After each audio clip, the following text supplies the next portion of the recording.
Dear children, ನಾವಿಂದ ಯಾವ ಜಯಂತಿಯನ್ನು ಆಚರಿಸ್ತಾ ಇದ್ದೀವಿ? ಎಸ್, ವಿಶ್ವಕರ್ಮ. ವಿಶ್ವಕರ್ಮ ಅಂದ್ರೆ ಸಂಸ್ಕೃತದಲ್ಲಿ ಎಲ್ಲವನ್ನು ಸಾಧಿಸಿದವರು ಎಂದು ಅರ್ಥ.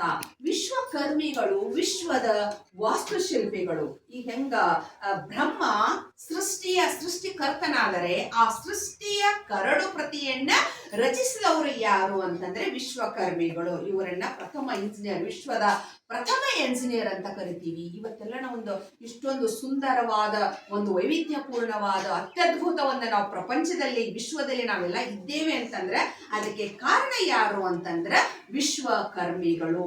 ಪುರಾಣದಲ್ಲಿ ಬರುವಂತ ದೇವತೆಗಳಿಗೆ ಅರಮನೆಗಳನ್ನ ನಿರ್ಮಾಣ ಮಾಡಿದವರು, ಪುಷ್ಪಕ ವಿಮಾನಗಳನ್ನ ನಿರ್ಮಾಣ ಮಾಡಿದವರು ಯಾರು ಅಂತಂದ್ರ ವಿಶ್ವಕರ್ಮಿಗಳು. ಅಷ್ಟೇ ಅಲ್ಲದೆ ಮಹಾಭಾರತದಲ್ಲಿ ಕೌರವರಿಗೆ ಹಸ್ತಿನಾಪುರ ನಗರವನ್ನ, ಪಾಂಡವರಿಗೆ ಇಂದ್ರಪ್ರಸ್ಥವನ್ನ, ಆಮೇಲೆ ಕೃಷ್ಣನಿಗೆ ದ್ವಾರಕಾ ನಗರವನ್ನ ನಿರ್ಮಿಸಿಕೊಟ್ಟವರು ಯಾರು ಅಂತಂದ್ರೆ ವಿಶ್ವಕರ್ಮಿಗಳು. ಇವರನ್ನ ಪಂಚಾಳರು, ಪಂಚಕರ್ಮರು ಅಂತ ಕರಿತೀವಿ. ಪಂಚ ಅಂದ್ರೆ ಏನು? ಪಂಚ ಅಂದ್ರೆ ಪಂಚ ಅಂದ್ರೆ ಐದು ರೀತಿಯ ಕಸುಬುಗಳನ್ನು ಮಾಡುವವರು ಯಾರು ಅಂತಂದ್ರ ವಿಶ್ವಕರ್ಮಿಗಳು. ಮೊದಲನೇದಾಗಿ ಕಮ್ಮಾರಿಕೆ, ಆಮೇಲೆ ಬಡಿಗತನ, ಆಮೇಲೆ ಮೂರನೇದು ಕಂಚಗಾರ ಅಂತಂತಂದ್ರೆ ವಿಗ್ರಹಗಳನ್ನ, ಪೂಜಾ ಪಾತ್ರೆಗಳನ್ನ ಎರಕ ಹೊಯ್ಯುವವರು. ಆಮೇಲೆ ಶಿಲ್ಪಗಾರ ಅಂತಂದ್ರೆ ಶಿಲೆಗಳಲ್ಲಿ ದೇವತಾ ವಿಗ್ರಹಗಳನ್ನ ನಿರ್ಮಿಸಿಕೊಡುವವರು. ಆಮೇಲೆ ಕೊನೆಯದಾಗಿ ಬರೋರು ಯಾರು ಅಂತಂದ್ರೆ ಪತ್ತಾರ ಅಥವಾ ಅಕ್ಕಸಾಲಿಗ. ಎಲ್ಲ ಜನಾಂಗಕ್ಕೆ ಮಂಗಳಕರವಾದ ಆಭರಣಗಳನ್ನ ಚಿನ್ನ ಮತ್ತು ಬೆಳ್ಳಿಯಲ್ಲಿ ಮಾಡಿಕೊಡೋರು ಯಾರು ಅಂತಂದ್ರೆ ವಿಶ್ವಕರ್ಮಿಗಳು.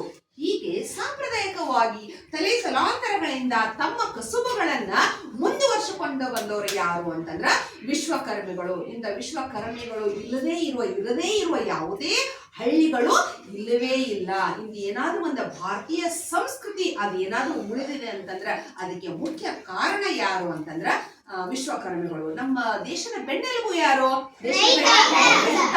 ಆ ರೈತನ ಬೆನ್ನೆಲುಬು ಯಾರು ಅಂತಂದ್ರ ವಿಶ್ವಕರ್ಮಿಗಳು.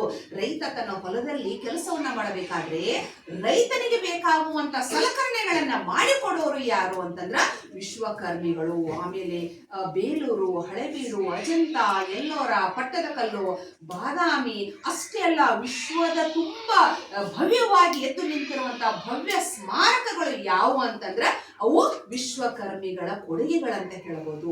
ಈ ರೀತಿಯಾಗಿ ವಿಶ್ವಕರ್ಮಿಗಳು ಅವರ ಮಾಡಿದ ಸೇವೆ ಅತ್ಯಂತ ಅಮೋಘವಾದುದು. ವಿಶ್ವಕರ್ಮಿಗಳಿಗೆ ಒಳ್ಳೆಯದಾಗಲಿ, ಅವರು ಯಾವಾಗಲೂ ಚೆನ್ನಾಗಿರಲಿ.